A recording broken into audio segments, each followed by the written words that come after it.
Okay, so this didn't work the way I wanted it to. Um, I'm making this video to help out a friend of mine who is new into digital art. So, like, if you watch it, you watch it. If you don't, you don't. But this is going to be like a mini three-part series to help my friend out. Um, so it's just like how I shade digitally. So, like, enjoy watching, I guess. Okay, so I'm totally going to record you like a dumb video on my computer because it's easier. Because you can see me and my screen. Okay, so you start with your picture with the flat colors, right? So, like, I did a little, it's me, a big surprise. So you start with your flat colors, and there's a couple of things that you can do. So, what I usually do is, um, I make sure I highlight the whole area outside, um, of the character, and then invert the selection so that it's inside. So that'll select the character and make sure I don't draw basically outside of the lines. Okay, so then I create a layer and I place it under the line art but over the colors. So that way it doesn't affect the line art, but it does affect the colors. And that really only matters if you have like color like in your line art instead of just black line art, which I do sometimes, but obviously on this picture I didn't. So I don't know. I'm going to show you two different ways to do this because there's like the super easy way, which is if you have layer modes or layer styles, and then if you don't. So if you do have layer styles, you're going to change it to multiply. And what that does is it'll take a color and it'll make it like affect each color differently. So I usually take a dark blue, like this right here, um, kind of this area, as my base shade color. And then I take it with a pencil and I make that big because we don't do small here. Uh, and then let's make it a little bit bigger. 120. Yeah, okay. And then you decide where the light is coming from. And usually how I do that mm, is with a little arrow. So I re-inverted the selection because I need to put the arrow outside of the character. So let's say that the light is shining down from right here. So what that means is that it's going to be brightest right here and your shadows are all going to be on this side. So let's with that being said, so like now you have to figure out like the planes of the face. um like the high points and the low points. So first of all, we know that the eyes are sunken in a little bit, so that's going to get some shading.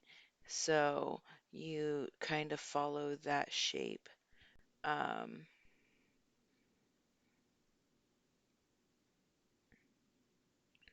like that, because the light's coming from here and like on me, right? Because I'm drawing me.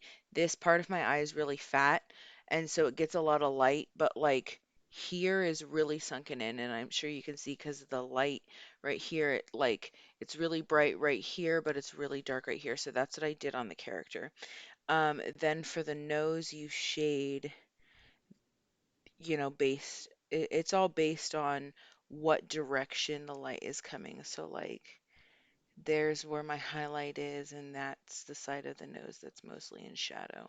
And so you just kind of follow it like that. And I know right now my shadows look super whack ass and dark, but that will change here in just a second. So, and then like for the eye, so this is the way I shade the eye. It's different for everybody, but like, because your eyelid exists, I shade the top part pretty low because style and anime. Um, if we're gonna be honest here, right?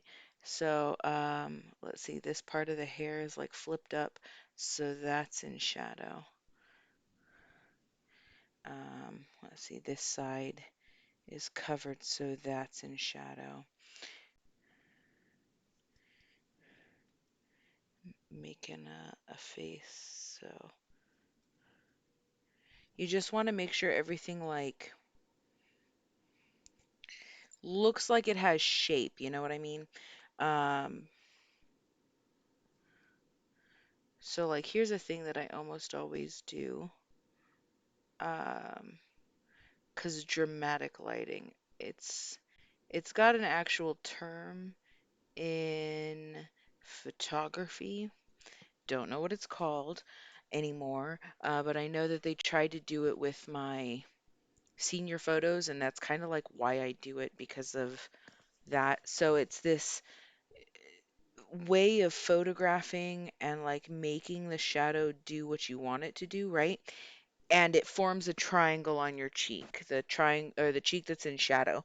Um, it forms a little triangle of light on that cheek, and I don't know, I just really like it, so I always do it. And like again, even if my lighting is not super dramatic, because I'm me, I like to make it super dramatic. So I almost always have like one side of the face full ass in shadow. And you form around the lips because they're voluptuous. And then I usually form around the chin because I have like this little ball on the edge of my chin. So like when shadow forms, it curves around. I'm sure you can kind of see in the video here at the bottom of me. Um, Also, fun fact about the way our lips are almost always in shadow. Our top lip is almost always more shadowed than our bottom lip because it's facing downward. So I always color the top lip in all the way and only have the bottom lip in partial shadow. So let me just do a little bit more shading here. Okay, and then like for the neck, right? So we got the light coming in from this side. Sorry. So like this is the part of the neck, whoops, that like is shadowed. So we just kind of,